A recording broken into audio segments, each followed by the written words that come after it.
Hello welcome to my channel. അപ്പോൾ ഇന്ന് ഞാൻ വന്നിരിക്കുന്നത് കേരളപ്പഴനി ചോദിച്ചിരിക്കുന്ന ടെമ്പിളിലേക്കാണ്. എൻ്റെ വീടിനടുത്തുള്ളൊരു ക്ഷേത്രമാണ് കേട്ടോ ഇത്. ചിന്മയാനന്ദ സ്വാമികളാണ് കേട്ടോ ഈ ക്ഷേത്രത്തിലെ പ്രതിഷ്ഠ നിർവഹിച്ചിരിക്കുന്നത്.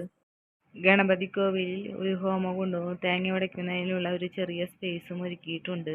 പഴനിയിലെ പോലെ തന്നെ തലമുണ്ടനമാണ് ഇവിടുത്തെ പ്രധാന വഴിപാട്. അതുകൊണ്ടാണ് ഈ അമ്പലത്തിന് കേരളപ്പഴനി എന്ന് പേര് വന്നത്.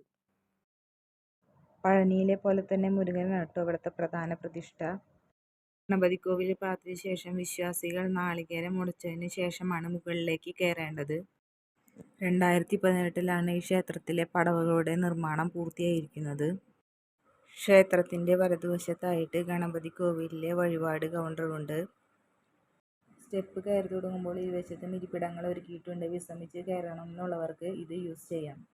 സ്റ്റെപ്പുകളിലും ഇരിപ്പിടങ്ങളിലും അവ സംഭാവന ചെയ്ത ആളുകളുടെ പേരുവിവരങ്ങൾ രേഖപ്പെടുത്തിയിട്ടുണ്ട്. 239 പടവുകൾ കയറിയിട്ട് വേണം കേട്ടോ ക്ഷേത്രത്തിന് മുകളിലെത്താൻ. ക്ഷേത്രത്തിലെ ഐതിഹ്യവും പ്രാധാന്യവും കേട്ടറിഞ്ഞ് നിരവധി ആളുകളാണ് ക്ഷേത്രത്തിലേക്ക് എത്തിക്കൊണ്ടിരിക്കുന്നത്. മുകളിലേക്ക് കയറാൻ വയ്യാത്ത ആളുകളാണെങ്കിൽ പ്രധാന റോഡിലൂടെ നേരെ പോയാൽ മുകളിലേക്ക് ഒരു വഴിയുണ്ട്. ക്ഷേത്രത്തിന് മുകളിൽ വണ്ടി പാർക്ക് ചെയ്യുകയും ചെയ്യാം. പഴനി അമ്പലത്തിലെ പോലെ തലമുണ്ടനം ചെയ്യൽ ഇവിടുത്തെ ഒരു പ്രധാന വഴിപാടാണ്. മുണ്ടനപ്പുരയും അവിടെ കാണാം. തലമുണ്ടനം ചെയ്യലും വഴിപാടും കാര്യങ്ങളും എല്ലാം ക്ഷേത്ര കമ്മിറ്റിയുടെ നിയന്ത്രണത്തിലാണ്. രാവിലെ 5:30 തൊട്ട് 10 മണി വരെയും വൈകിട്ട് 5:30 തൊട്ട് 7:30 വരെയുമാണ് ദർശന സമയം. വഴിപാട് കൗണ്ടറിൽ വഴിപാടുകളുടെ കൃത്യമായ വിവരം എഴുതി വെച്ചിട്ടുണ്ട്. അതുപോലെ തന്നെ തലമുണ്ടനം ചെയ്യാൻ വരുന്നവർ ചെയ്യേണ്ട പ്രധാന വഴിപാടുകളാണ് പാലഭിഷേകം, അർച്ചനത്തട്ട്, വേൽ സമർപ്പണം. കൂടാതെ ഓൺലൈൻ ബുക്കിംഗ് സൗകര്യവും ഒരുക്കിയിട്ടുണ്ട്.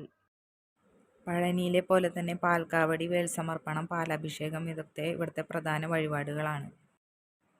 തമിഴ് ശൈലിയിലുള്ള ഒരു നിർമ്മാണ ഘടനയാണ് ഈ ക്ഷേത്രത്തിനുള്ളത്. ക്ഷേത്രത്തിലെ മറ്റു പ്രതിഷ്ഠകൾ ഭഗവതി, ശിവൻ, ഹനുമാൻ സ്വാമി, ശ്രീരാമൻ, പുറത്ത് നാഗദേവതകൾ, അയ്യപ്പൻ എന്നിവരാണ് മറ്റു പ്രതിഷ്ഠകൾ.